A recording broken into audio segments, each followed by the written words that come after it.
Les premiers cas de coronavirus sont déclarés officiellement le 31 décembre 2019. Quelques cas d'une nouvelle pneumonie atypique, inconnue.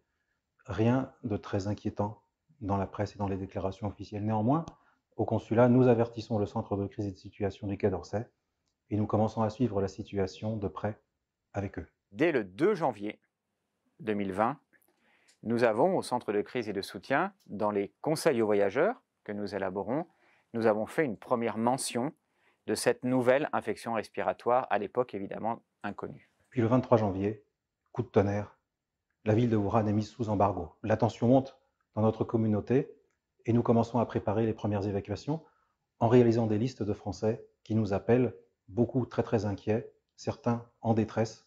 Ils veulent absolument partir et rentrer sur Paris. J'avais quand même un souci particulier qui est que j'ai des jeunes enfants et que j'ai une petite fille qui a besoin d'un suivi médical important. Et c'est ce qui pouvait m'inquiéter dans la durée, dans la mesure où à ce moment-là, à Wuhan, l'endroit à ne pas aller, c'était un hôpital. Une mission, pour qu'elle soit réalisée, il faut déjà déterminer comment elle est composée humainement, c'est-à-dire qui y va, pourquoi, quel profil on a besoin pour réaliser cette mission. Ensuite, il faut un vecteur de transport. En l'occurrence, là, il fallait trouver des avions. Donc, le premier avion était un avion militaire, les autres avions étaient des avions non militaires. Et particularité de ce contexte de Wuhan, c'est que, au-delà des opérations classiques de rapatriement, donc de ressortissants français, ça se faisait dans un contexte de risque d'épidémie, donc il y avait des précautions à prendre en termes de protocoles sanitaires pour que ça se fasse dans les meilleures conditions possibles. Il faut savoir qu'on savait déjà depuis quelques jours que le consulat travaillait à une solution. Tout ceci était très confidentiel.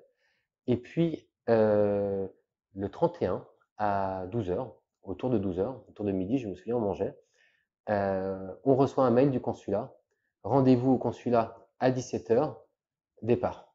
Au plus fort de la crise, heure par heure, notre objectif et notre rôle était de maintenir ce contact avec l'ambassade de Chine afin concrètement de s'assurer que les conjoints de ressortissants français puissent rentrer en France, de s'assurer que les avions ainsi que les moyens de transport mis à disposition pour rejoindre l'aéroport bénéficient de toutes les facilités, et c'est aussi s'assurer que nos collègues sur le terrain, les premiers confrontés à cette crise, puissent se déplacer dans un contexte de confinement particulièrement strict. Émotionnellement, c'est quand même très fort. On quitte cette ville et puis on laisse des gens qu'on aime, on laisse nos amis, on laisse nos collègues, on laisse une partie de la famille. Mais en même temps, on sait qu'on fait le bon choix. Donc ce premier trajet de chez nous au consulat, il était à la fois dans la rapidité, mais il y avait déjà quand même un peu d'émotion. Tous les gens qu'on va rencontrer dans cet aéroport, ils sont en tenue intégrale et on se dit, bon, on est quand même face à une situation sérieuse et nous, on est là avec nos bagages, notre masque sur le visage. Et puis, il y a les équipes du consulat qui sont venues avec nous et qui font toutes les démarches parce qu'il y a très peu de ressources dans l'aéroport. Il y a vraiment le minimum pour que l'aéroport fonctionne. Mais en tout cas, il n'y a pas de compagnie aérienne. Par exemple, dans tous les services que fournissent habituellement une compagnie aérienne, c'est les personnels du consulat qui vont le faire. On revient chez nous, ça fait du bien. Ça fait du bien de se sentir aidé par son pays à ce moment-là. Pour la première phase qui concernait les Français qui étaient à Wuhan, la réponse téléphonique avait un format classique puisque cela concernait un seul pays. Le 29 février, au moment où c'était devenu une épidémie, déclarée comme telle par l'OMS, nous avons mis sur le site des conseils aux voyageurs une alerte générale déconseillant les déplacements à l'étranger. Concernant la crise Covid-19 monde, notre défi était de répondre à des questions qui concernaient la quasi-totalité des pays. On a dû donc adapter notre manière de travailler, nos outils, notamment concernant les éléments de réponse pour les répondants, et on s'est servi d'une des bases du centre de crise qui est le conseil aux voyageurs. À partir du 12 mars, c'est-à-dire au moment où la plupart des pays du monde ont commencé à prendre des mesures pour limiter la propagation de l'épidémie, des mesures telles que la fermeture de l'espace aérien, l'annulation des vols commerciaux, parfois même l'instauration de couvre-feu, dans tous les cas l'instauration de mesures barrières. Nous en avons tenu compte et nous l'avons indiqué dans nos conseils aux voyageurs, pays par pays, 7 jours sur 7, en temps réel, nuit et jour, 24 heures sur 24, sans aucune interruption, pour que véritablement les utilisateurs des conseils aux voyageurs puissent avoir la toute dernière information précise, actualisée et vérifiée. Mes chers compatriotes, je sais que certains d'entre vous se trouvent dans des situations difficiles et même parfois angoissantes.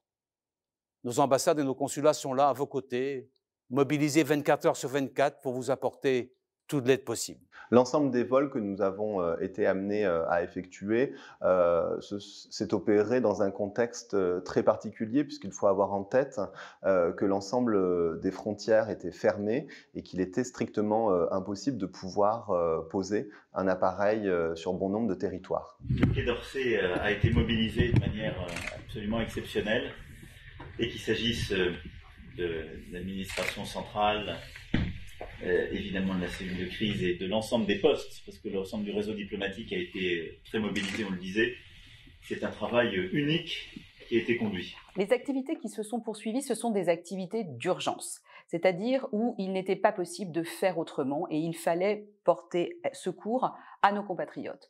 Une personne qui a besoin de se rendre en France et qui n'a pas de titre, qui n'a pas de passeport, il fallait lui faire un passeport. Il fallait lui faire un passeport dans l'urgence ou un laissez-passer. Eh bien, des collègues se sont déplacés au consulat en respectant les mesures sanitaires, bien entendu, pour accueillir le Français qui aurait besoin de ce passeport.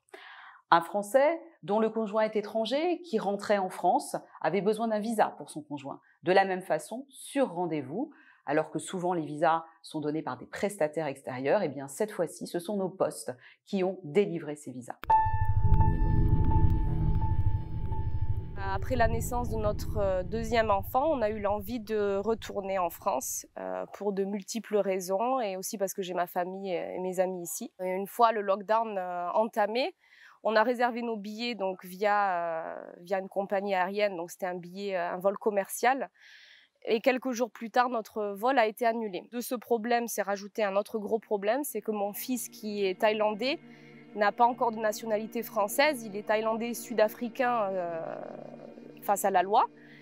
Du coup, on ne pouvait pas le faire rentrer en France. Je me suis approchée du consulat de France à Johannesburg et je suis tombée sur le consulat adjoint, Monsieur Bertrand, à qui j'ai exposé notre situation. Donc en gros, on devait partir. Le premier problème, c'est qu'on n'avait plus de vol. Et le second problème, c'est que notre fils n'avait pas le droit de venir en France avec nous. De là, il nous a expliqué qu'il y avait des vols de rapatriement au fur et à mesure. Donc il ne connaissait pas les dates à l'avance, mais qu'il savait qu'il y avait des vols de rapatriement qui allaient être organisés. Et que je devais lui donner tous les documents relatifs à l'adoption de notre fils pour qu'il puisse nous aider à obtenir un visa. Nous avons préparé ces procédures avec, pour la partie visa, la sous-direction des visas à Nantes. Nous avons appris à cette occasion que, en plus du visa, Samson devrait être muni d'un laissez-passer pour une entrée dérogatoire en France. Il a été conseillé à la famille de déposer la demande de visa une quinzaine de jours avant le départ, donc cela nous portait à fin juillet. Et puis, coup de tonnerre, en juin, la famille a appris que le vol prévu le 10 août était annulé, donc ils se sont positionnés sur un des vols disponibles qui était le 21 juin.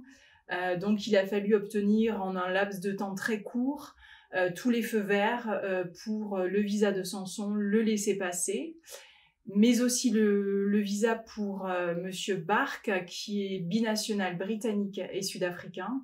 Et pour faciliter sa sortie du territoire sud-africain, nous avons choisi de lui donner un visa conjoint français. Je sais très bien que les visas prennent du temps, mais là, avec le confinement, le fait que le service des visas soit fermé, en 5 jours de travail, ils ont réussi à nous obtenir un visa. Ça a été un travail exceptionnel. Je suis allée au Venezuela pour rendre visite à mon conjoint qui habite là-bas. J'y suis allée le 12 mars et le 15 mars, les frontières ont été fermées, l'urgence sanitaire a été déclarée. Et du coup, je suis restée bloquée là-bas. 2 jours après mon arrivée au Venezuela, la situation devenant de plus en plus difficile, j'ai été contactée par le centre de crise, donc par mail, m'avertissant effectivement de la situation instable dans le pays, de l'évolution défavorable de la situation sanitaire et m'invitant à prendre contact avec l'ambassade. J'ai eu des questions d'ordre migratoire pour le consulat. Par exemple, moi, je n'avais pas de visa pour être au Venezuela. J'étais française de passage, bénéficiant des 90 jours possibles sur le sol vénézuélien en tant que touriste.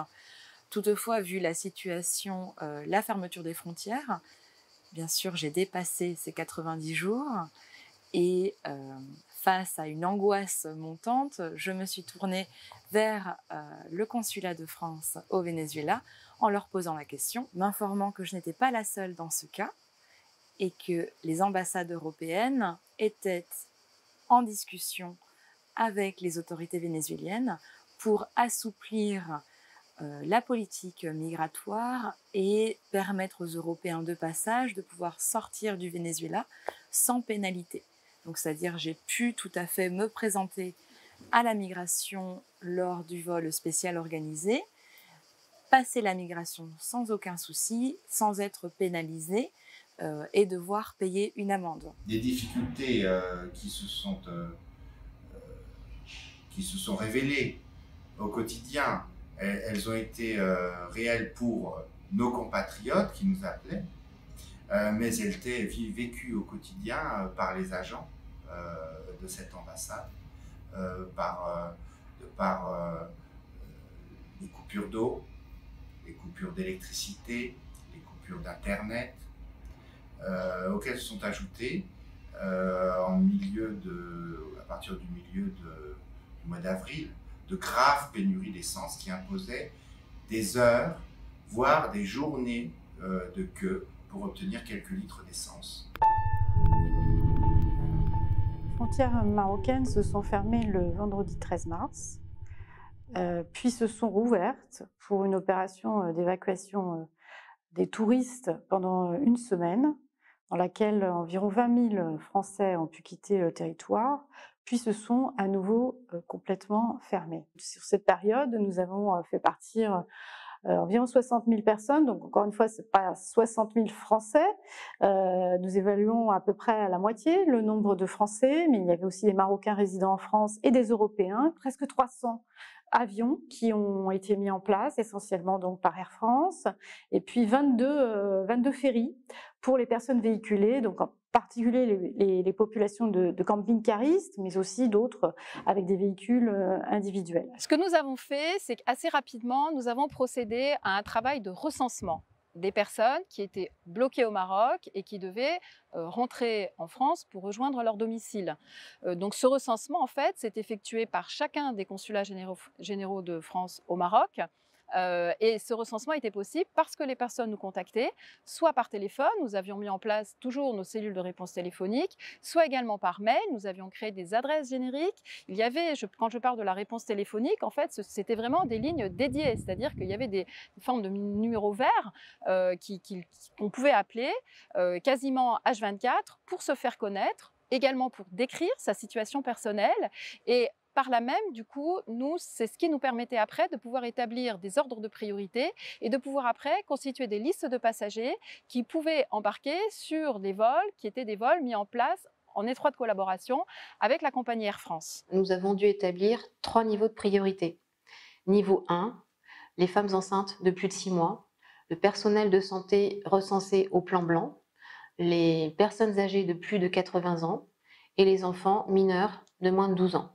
Niveau 2, les femmes enceintes de moins de 6 mois, les personnes âgées de moins de 80 ans et les volontaires et stagiaires en contrat à l'étranger. Niveau 3, les concitoyens ne présentant pas de motif à caractère d'urgence. Il y avait également un autre enjeu qui était le retour en France des personnes qui étaient véhiculées et qui donc n'avaient pas vocation, ne pouvaient pas revenir en France par la voie aérienne. Et là, ça a été toute la problématique de la gestion de crise pour des personnes, les compatriotes, pour la plupart des compatriotes des Français, et qui étaient en camping-car. Il y avait énormément de camping-caristes qui n'étaient pas dans la région de Tanger au départ, mais qui étaient passés par Tanger pour venir au Maroc étaient surtout dans le sud du Maroc, dans la région d'Agadir, pour la grande majorité d'entre eux, et qui ont, à partir du moment où ils ont appris que les frontières étaient fermées, y compris les frontières maritimes, sont remontés vers le nord, vers Tanger. Des centaines de camping-caristes, la plupart âgés, souvent avec une santé fragile, bloqués devant Ceuta, devant Ceuta, comme on dit en marocain, et sans solution. Donc leur seule présence exerçait une grande pression sur les autorités marocaines et évidemment sur nous-mêmes, puisqu'il s'agissait de compatriotes français. Et de là, très vite, l'idée s'est imposée de mettre en place des ferries de rapatriement à partir de Tanger pour ces personnes bloquées. 652 personnes vont débarquer de ce bateau dans 330 véhicules, donc essentiellement des Français, 450 Français, mais également des Belges, des Néerlandais, quelques Allemands. Je vais vous poser quelques questions concernant le Covid. Vous avez des difficultés à respirer? Souffle court, difficulté à l'effort en ce moment. Vous avez une toux sèche persistante? Des douleurs à la poitrine. Nous devons coordonner les actions conjointes des pompiers, de la Croix-Rouge, de la douane, de la PAF, de façon à ce que nous soyons en sécurité optimale. Mes enfants ils m'ont enregistré au ministre des Affaires étrangères. Et de là, on m'a enregistré à la compagnie de maritime, là, je ne me rappelle pas son nom, là, GNV. Là. Oui. Et puis on m'a appelé 2 jours avant le départ, 3 jours avant le départ. Comme j'avais le billet, j'avais plusieurs fois changé, on m'a changé plusieurs fois, le billet il était annulé. On m'a changé, on me l'a changé, et puis on m'a demandé si je peux rejeter la moitié de ce que j'avais payé pratiquement.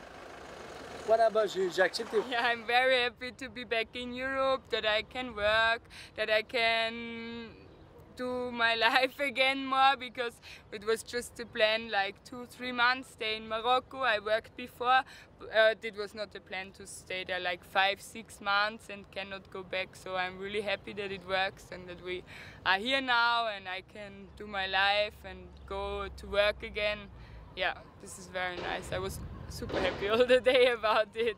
J'ai mon père qui était tout seul ici aussi, donc je vais pouvoir retrouver mon père, je vais pouvoir retrouver ma famille, donc je suis très émue, je ne vais pas vous mentir. Ça ne se voit pas avec le masque parce que l'émotion est difficile, la communication est difficile avec ce masque, mais voilà, je suis très émue et très contente de rentrer en France.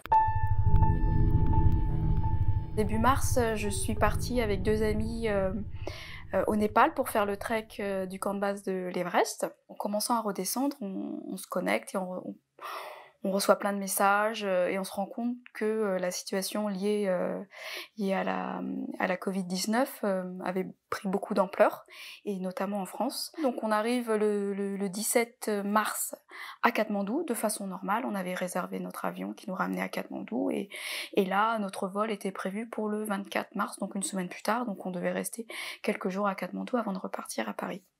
Le gouvernement, suite à 2 nouveaux cas, a mis en place ce qu'ils avaient annoncé 2 jours avant, donc fermeture des frontières, plus de vols internationaux.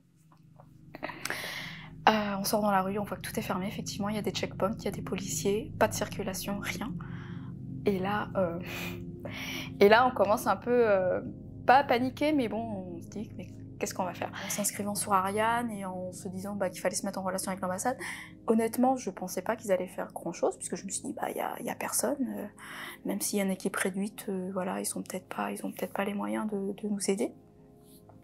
Donc je me suis dit, honnêtement, on va pas pouvoir attendre grand-chose d'eux. Et finalement, non. Même avec une équipe très réduite, j'étais très étonnée et donc agréablement surprise de constater qu'ils travaillaient quasi H24 sur comment nous ramener en France. Nous sommes que 5 agents à travailler dans le bureau avec 2 assistants comme chauffeurs.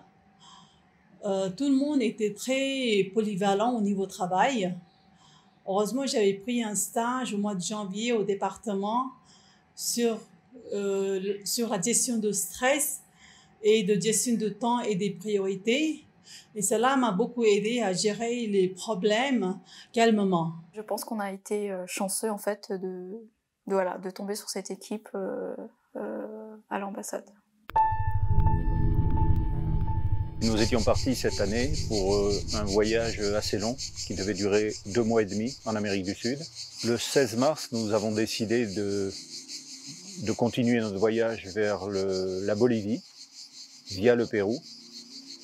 Et le jour où nous sommes arrivés au Pérou, eh bien, tout était bloqué. Le président Vizcarra a décrété l'état d'urgence d'un jour à l'autre, donc à partir du 16 mars 2020, ce qui signifiait pour la circulation des Français qui nous intéressaient, des touristes français au Pérou, du jour au lendemain, de ne plus pouvoir se déplacer sans autorisation officielle, formelle. Et pour la section consulaire de l'ambassade, ça signifiait pour chaque Français qui avait besoin de rejoindre Lima depuis la province, de pouvoir lui délivrer une autorisation de déplacement officielle. Dès le début de notre confinement, nous nous sommes inscrits sur Ariane, qui est un site réservé par le ministère des Affaires étrangères pour permettre de suivre les ressortissants français à travers le monde, d'où son nom d'Ariane, le fil d'Ariane. Ensuite, un coup de fil au service du consul honoraire d'Arequipa pour bien nous présenter, donner notre position et savoir quelles étaient nos intentions. L'idée du rapatriement est venue très vite et donc nous avons entendu que l'ambassade mette des moyens en place pour ce rapatriement. Tous nos correspondants en province ont été des supports précieux et la consule honoraire à Arequipa, entre autres, notamment parce que bon, Arequipa c'est 18 heures de voiture. Comme c'est une consule honoraire qui a de l'expérience, elle a de bonnes relations avec les autorités locales, donc elle a vraiment aidé les touristes qui cherchaient à se loger, qui cherchaient à obtenir l'autorisation de sortie. Le fait que nous délivrions les autorisations de sortie n'aboutissait pas forcément tout de suite, donc elle nous a bien soutenus pour ça, pour les aider aussi à trouver un transport. Oui, c'était indispensable d'avoir quelqu'un sur place. Et donc nous sommes partis d'Arequipa vers Lima dans un avion affrété par une compagnie locale et que la France avait aussi réussi à négocier avec les autorités péruviennes. Et je pense que c'était pas une mince affaire parce que le Pérou avait décrété l'état d'urgence et qu'aucun transport interne et a fortiori externe internationaux n'étaient autorisés. Il a fallu, surtout en coordination avec l'attaché de sécurité intérieure et l'attaché de défense, que l'on trouve des entreprises, des sociétés de transport, que ce soit des transports terrestres par le biais des bus, ainsi que des transports aériens par le biais des avions des compagnies locales, qui aient l'autorisation de voler et qui puissent nous appuyer, on va dire, afin d'évacuer nos ressortissants. Donc une fois arrivés à Lima, nous avons été pris en compte par l'ambassade en fait, et qui avait déployé à l'aéroport militaire, puisque ça s'est passé sur l'aéroport militaire, qui avait déployé pratiquement tous ses effectifs.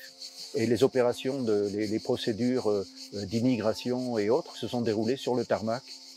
Donc les gens ont contrôlé nos passeports, qu'on avait bien un billet d'avion, et donc ils nous ont fait l'enregistrement de nos billets pour monter dans l'avion qui nous attendait. Et même le contrôle des bagages s'est fait sur le tarmac par les douanes ou la police des frontières avec un chien. Donc on avait nos bagages devant nous et le chien passait, reniflait nos bagages pour voir s'il n'y avait rien d'illicite dans nos bagages. Effectivement, les protocoles sont quand même beaucoup plus simplifiés, notamment grâce aussi au contact qu'avait l'attaché de sécurité intérieure, le lieutenant-colonel Drouot, qui nous a quand même ouvert aussi les portes. Et en travaillant je dirais, en coopération avec tout ce monde-là, effectivement, ça a été beaucoup plus simple pour les Français de pouvoir passer, je dirais, les checkpoints qu'il y avait sur les routes et également les contrôles qu'il y avait à l'aéroport. Quand les frontières se bloquent, à la base, on est à Guimaras. Guimaras, c'est une toute petite île magnifique, mais vraiment petite. Et de Guimaras, là, ça y est, le confinement est déclenché. Il a été déclenché, je crois, vers le 8-9 mars, dans ces eaux-là. De Guimaras, on a réussi à sauter sur Negros. Donc on est remonté. De Negros, on a continué à monter, et là, impossible de repartir de Negros. Nous, on était toujours nous, hein, avec nos sacs à dos. Du coup, on est passé sur Panay, parce qu'à Panay, on nous a dit, il y a des ports, il y a des aéroports, il y a des possibilités de partir. Ce qui n'a pas été le cas, puisque les ports se sont trouvés fermés, même les billets de ferry qu'on a pris ont été annulés, et les avions ont été annulés. Donc du coup, on s'est retrouvés bloqués au nord de Panay. Donc là, ils étaient arrêtés à Roxas City sur Iloilo. Ils étaient plutôt bien installés, et c'est moi qui les ai appelés en fait pour leur dire que c'était le dernier vol de rapatriement et probablement leur dernière chance de rentrer facilement en France. Quand l'ambassade de France a dit « Ok, on déclenche votre rapatriement, on prend tout en charge », on a fait exactement le chemin inverse. C'est-à-dire qu'on a redescendu Panay, on a redescendu Guimaras, on a redescendu Negros. Vous avez 4 provinces à traverser, et avec chacune des provinces, j'ai dû m'organiser pour prévenir que M. Carlessi arrivait via un van, ensuite allait prendre un bateau, et de manière à ce que chacune des autorités locales les laisse passer au niveau des différents checkpoints. C'est là que les choses ont commencé à se compliquer, parce qu'on est arrivé de nuit, ce qui n'était pas prévu à la base. Ensuite, on est arrivé de nuit, sachant qu'il y avait un couvre-feu. Donc, interdiction totale de circuler après 6h ou 8h, je ne sais plus. Et à chaque fois qu'on passait des barrages militaires, à chaque fois, ils voulaient nous refouler parce qu'ils disaient « Non, non, non, là, vous passez pas, vous passez pas ». Et ça a été des discussions, et ça a été des discussions sans fin, jusqu'au moment où l'ambassadeur de France est directement intervenu pour nous faire passer un barrage. Moi, je les suivais avec mon portable par discussion, et c'était un moment qui était assez compliqué à gérer parce qu'on était sur le qui-vive avec moi j'avais l'ambassadeur au téléphone pour que lui ensuite convainque les provinces de laisser passer ces 6 Français. Donc c'est vrai que c'était un moment assez stressant, ce passage de barrage. Ils nous ont vraiment suivis pas à pas dans cette histoire, et moi je peux que les remercier. J'ai été embauché, j'ai passé une sélection de compagnie aérienne chez Air Baltic, environ mi-mars.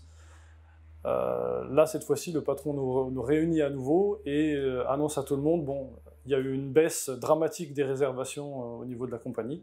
On est obligé de se séparer de 200 pilotes, et il nous dit, bah, les gars, vous êtes les derniers arrivés, vous serez les premiers partis, évidemment. Donc à ce moment-là, contact avec l'ambassade lettonne à Riga, pour leur demander qu'est-ce que je peux faire, comment est-ce que je peux sortir du pays avec mon véhicule, sachant que j'avais déménagé avec ma voiture personnelle. Et là, pas de réponse. Le 24 mars, je reçois un appel de l'ambassade en fin de journée, vers 18h. L'ambassadeur me dit il y a une solution, vous pouvez quitter la Lettonie par un passage de frontière si vous réservez un billet en Lituanie d'un ferry qui va vous amener jusqu'à Kiel en Allemagne. Et me voilà arrivé donc le 25 au soir au poste frontière entre la Lettonie et la Lituanie. Et là, bon, une barrière, des soldats avec des masques à gaz, etc. me font signe de m'arrêter, de me garer sur le côté.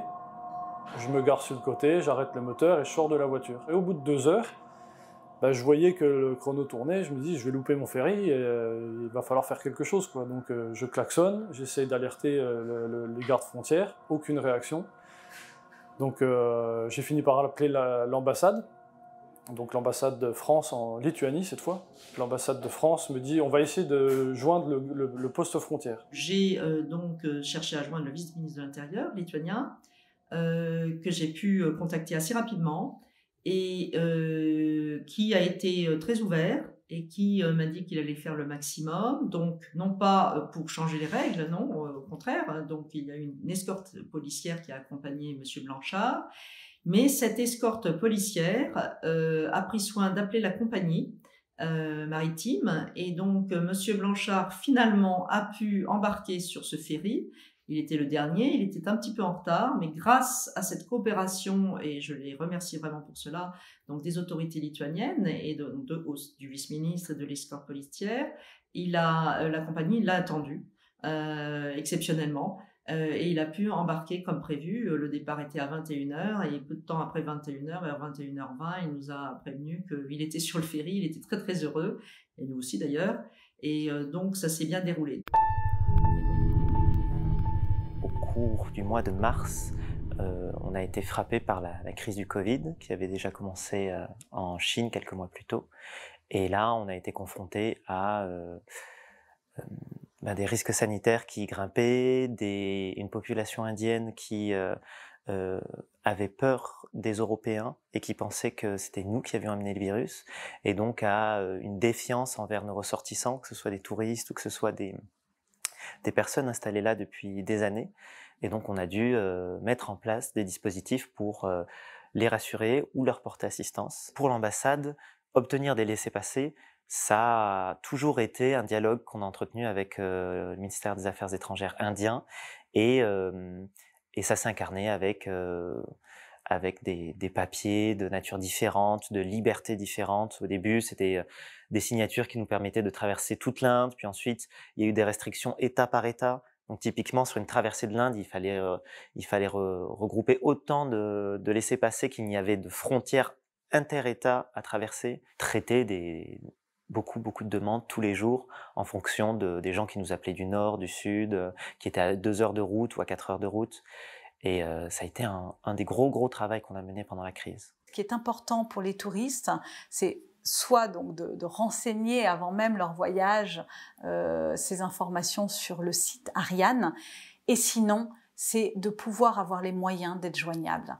Mais vraiment joignables, c'est-à-dire que quand nous avions un vol, nous avions connaissance d'un vol qui arrivait avec 200 places, il fallait qu'on appelle et il fallait qu'on ait une réponse immédiatement. Le vol était pour le lendemain, nous devions finaliser une liste pour le donner à la compagnie aérienne.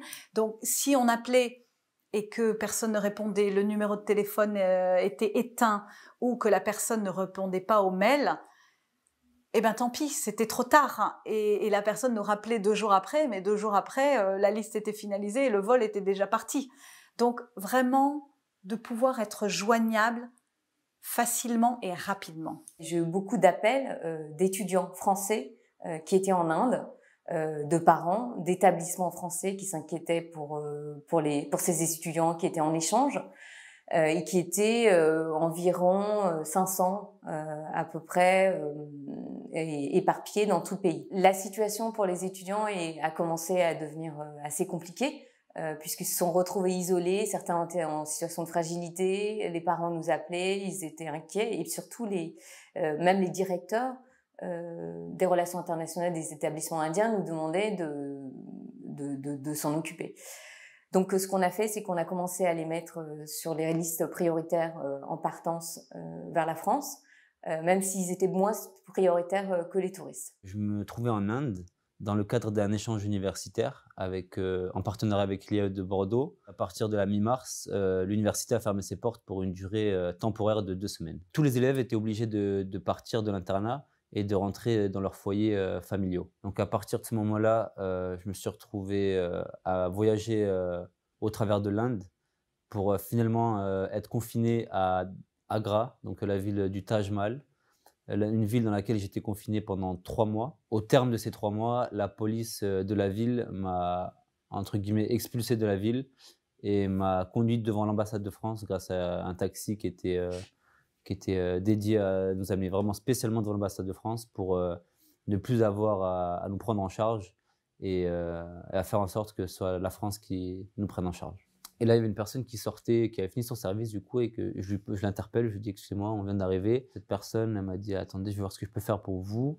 Je crois qu'elle est retournée au sein de l'ambassade, elle est revenue avec un document et elle nous a dit qu'il y avait un hôtel en fait qui était près de l'aéroport, donc c'était à 10-15 km de là, il me semble, qu'on pouvait être dans cet hôtel parce que c'était un hôtel qui savait que c'était ouvert, que c'était pas très cher. Mais quand il dit pas très cher, tout est relatif parce que ça faisait 3 mois que j'avais plus d'argent dans les mains.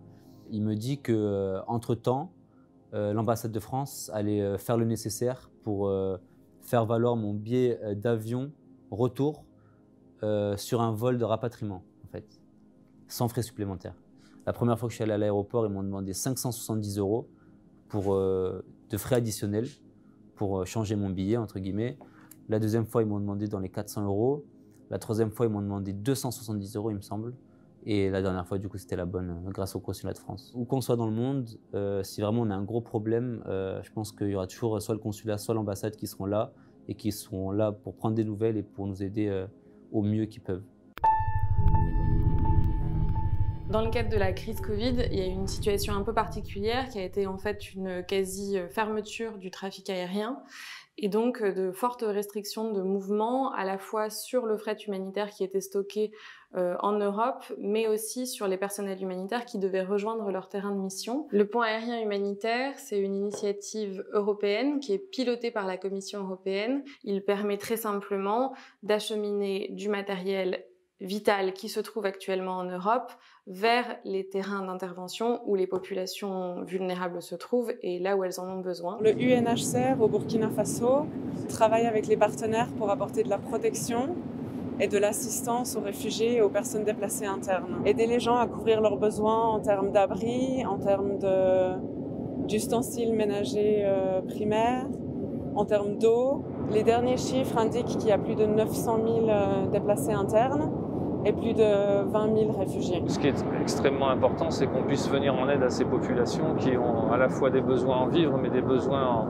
en mesures sanitaires, puisque les écoles, etc., peuvent difficilement accueillir des enseignants et des jeunes désormais sans masque, sans gestes barrières, sans gel hydroalcoolique. Donc, entre autres, on œuvre là-dessus sur la zone au nord de Ouagadougou, une fois de plus à 80 km de Ouagadougou. Sur certains vols du pont aérien humanitaire, l'Union européenne a décidé d'utiliser les avions au retour vers l'Europe pour transporter des ressortissants européens de passage qui étaient bloqués dans ces pays, mais aussi pour permettre la rotation des personnels humanitaires. Le vol, par exemple, de Ouagadougou vers Paris transporte à la fois des ressortissants européens, mais aussi des personnels humanitaires, des travailleurs humanitaires qui avaient terminé leur mission sur place et qui rentrent chez eux. Nos services consulaires ont fait en sorte d'essayer de faire monter dans cet avion un certain nombre de Français et de conjoints ou conjointes de Français de nationalité burkinabé, afin qu'ils puissent rentrer en France pour retrouver leur famille. Et cette sélection s'est faite, comme je viens de le dire, sur une base soit vulnérabilité médicale, soit vulnérabilité financière. Je voulais rentrer en France parce que l'année dernière, j'ai été opérée d'un cancer et que je devais rentrer cette année pour faire un contrôle. Le contrôle devait avoir lieu le 15 mai. Alors, vu la fermeture des frontières, j'ai dit à mon médecin que je ne pouvais pas venir et j'ai regardé à Air France quelles étaient les possibilités. J'avais écrit plusieurs fois au consulat de France pour leur dire voilà ma situation, il faut que je rentre. Et on me répondait toujours, il n'y a pas de possibilité parce que les frontières sont fermées. Et jeudi matin, je reçois un coup de fil en me disant, eh ben voilà, il y a une possibilité de partir, est-ce que vous acceptez? Bon, j'ai dit, ben oui, bien sûr. J'ai appris ça comme un cadeau du bon Dieu. Je suis revenue à Paris, chez moi, depuis 3 semaines, je crois maintenant, après avoir passé une grande aventure depuis les États-Unis, en passant par la Martinique, Sainte-Lucie et la France. Il y avait 4 cas et ils ont tout fermé.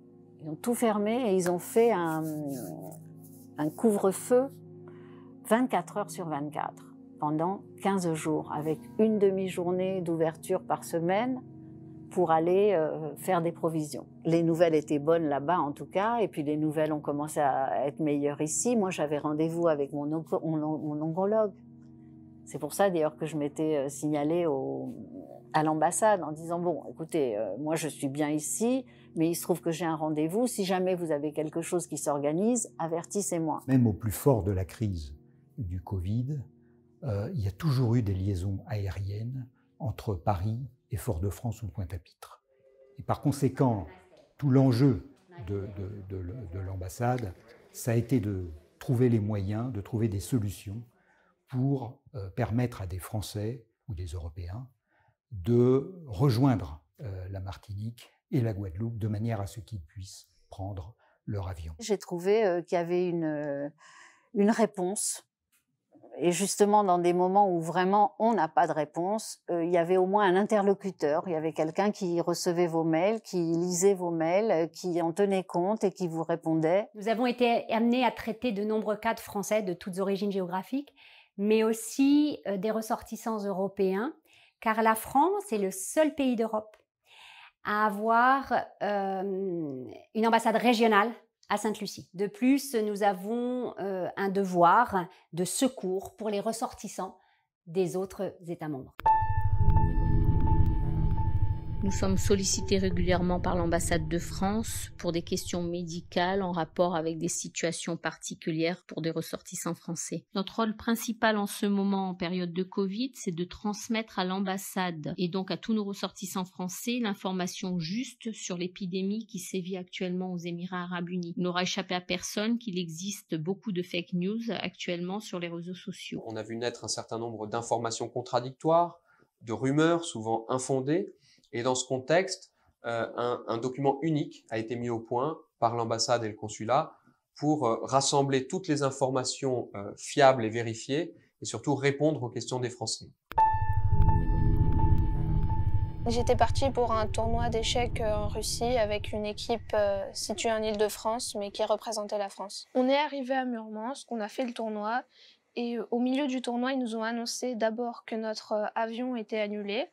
Et lors du dernier match, ils nous annoncent qu'on doit faire des tests Covid, car un membre de la délégation irlandaise avait les symptômes du Covid. On a fait les tests, personne ne l'avait, mais ils nous ont dit qu'on devait être mis en quarantaine à l'hôtel. C'est aussi à ce moment-là que j'ai commencé à penser à activer peut-être un consul ou une ambassade au cas où les choses ne devraient pas s'arranger. Entre-temps, avec nos amis de Mourmansk et aussi avec le maire de Mourmansk, on avait organisé un séjour, pas à Mourmansk, pas dans l'hôtel méridien où on était, mais dans un village, on va dire, de vacances, à 30 km de Mourmansk, pour passer quelques jours avec les enfants. Vu que le chalet était sans personne, c'était un peu une zone déserte, c'était une grande forêt au bord d'un lac gelé. Donc on a pu y aller et on a passé 4 jours. Donc là c'était le 16 mars. On a passé 4 jours au chalet et un soir très tard, vers minuit, on était en train de fêter un anniversaire et il y a un minibus qui est arrivé avec une voiture et il nous annonce qu'on ne peut plus faire la quarantaine au chalet, mais que la quarantaine doit être effectuée, la fin de la quarantaine, dans un hôpital. On est parti avec le bus et 1 heure après, on est arrivé dans l'hôpital. Entre-temps, bien évidemment, on était bombardé par des coups de fil des parents et aussi de l'ambassade qui avait compris qu'il se passait quelque chose. Mais nous, notre objectif était à ce moment-là, bien évidemment, surtout de rester ensemble avec les enfants et d'être sûr qu'ils aient un lit chaud, qu'ils avaient à manger et qu'il n'y avait pas de problème particulier. On a eu une visite du consul de France qui nous a rendu visite pour nous apporter des livres français parce qu'on s'ennuyait un peu confinés. On n'avait qu'un couloir et on n'avait pas le droit de sortir. Il nous a également apporté des macarons et puis ça nous faisait un contact un peu rassurant et français. C'est là où il a pu nous suivre de plus près et bien évidemment, quand on avait enfin une date définitive de retour, il a tout mis en place pour qu'on ait les bons tampons et les bons papiers pour partir. On avait, comme bon joueur d'échecs, un plan B. Si jamais on avait raté l'avion à Moscou, l'ambassade de France à Moscou avait préparé 14 lits. Il paraît que les lits étaient vraiment faits. Je ne l'ai pas vu, mais on me l'a dit. Au cas où ça ne marcherait pas, on aurait pris un petit bus et on serait accueillis dans l'ambassade à Moscou. Et d'ailleurs, je peux vous dire que la plupart des enfants ne rêvaient que de ça, d'être accueillis à Mourmansk dans l'ambassade, au lieu de retourner à ce moment-là à Paris. Je suis malade, j'ai une myasthénie et une polyarthrite rhumatoïde. La myasthénie est une maladie incurable et j'ai besoin de médicaments tout le temps. Je n'ai plus, par exemple, de système immunitaire du tout. Ils ont été obligés de l'enlever parce que mon système immunitaire m'attaquait, c'est une maladie auto-immune. Et dans ce cas, ce qui se passe, c'est la paralysie des poumons. Monsieur Mercier est arrivé en Malaisie à la fin du mois de janvier et il devait repartir courant du mois d'avril. Alors c'est une personne âgée qui souffre d'un handicap et qui a un traitement médical assez lourd. Étant donné la situation sanitaire, il n'a pas souhaité retourner en France immédiatement. Par contre, s'est posé la question de son traitement, puisqu'il arrivait à court de ses médicaments qu'il ne trouvait pas en Malaisie. Je me suis rendu compte que je n'allais pas pouvoir tenir longtemps au niveau médicaments. J'avais un stock assez limité. Alors j'ai envoyé un mot à l'ambassade de France pour leur demander s'ils accepteraient que j'envoie mes médicaments à leur adresse à l'ambassade de France, parce que, du fait que je n'avais pas d'adresse, moi, en Malaisie. Le service d'aide aux Français m'a répondu pour me dire exceptionnellement, nous acceptons de faire venir votre colis de médicaments. Ils m'ont donné plein d'informations, le pharmacien qu'il fallait contacter, comment il fallait procéder. Une fois que nous avons reçu ces médicaments, nous avons joint de ses amis chez qui il habitait, chez qui il avait pu trouver un hébergement, qui est venu à l'ambassade récupérer son traitement médical. Au mois de mars, on m'a dit que l'hôtel allait fermer à la fin de la semaine et que tout le monde devait partir. J'étais inquiète. Je me suis dit, il faut que je trouve un avion pour retourner à Genève et ensuite en France. Et comme j'avais peur d'avoir à nouveau une hémorragie cérébrale, je me suis installée pour la nuit à la réception. Avant la fermeture, j'avais un billet pour retourner à Genève. Quand je suis arrivée à l'aéroport avec une assistance médicale, on m'a refusé de monter dans l'avion parce que j'étais française. J'ai cherché sur Google l'adresse de l'ambassade et j'ai expliqué ma situation en me disant je ne vais jamais avoir de réponse. Et ben si, le lendemain on m'a contacté et on m'a écouté. Et une personne très sympathique à Las Palmas m'a mis en contact avec le consulat de Madrid. Vis-à-vis des touristes français donc, qui étaient bloqués dans des hôtels, on a eu une activité effectivement de réponse téléphonique très très intense qui demandait effectivement qu'on puisse à la fois rassurer dans un contexte d'incertitude où les règles et les dispositions prises par les autorités espagnoles pouvaient évoluer et où les disponibilités, notamment en matière de transport et de transport aérien pour les personnes qui étaient aux Canaries, étaient vraiment très limitées. Donc il a fallu effectivement résoudre avec la compagnie nationale, enfin avec Air France, cette question du rapatriement, ce qui demande techniquement des plans de vol, des autorisations, la constitution des équipages qui prend du temps et donc on a essayé évidemment tous de répondre de la manière la plus rapide et dans les meilleurs délais à des personnes qui, en général, étaient assez compréhensives et puis soulagées qu'on puisse les avoir identifiées, qu'on puisse essayer d'apporter une réponse à leurs problèmes et qui se sont montrées vraiment très, très reconnaissantes de l'appui et de l'écoute qu'on leur fournissait.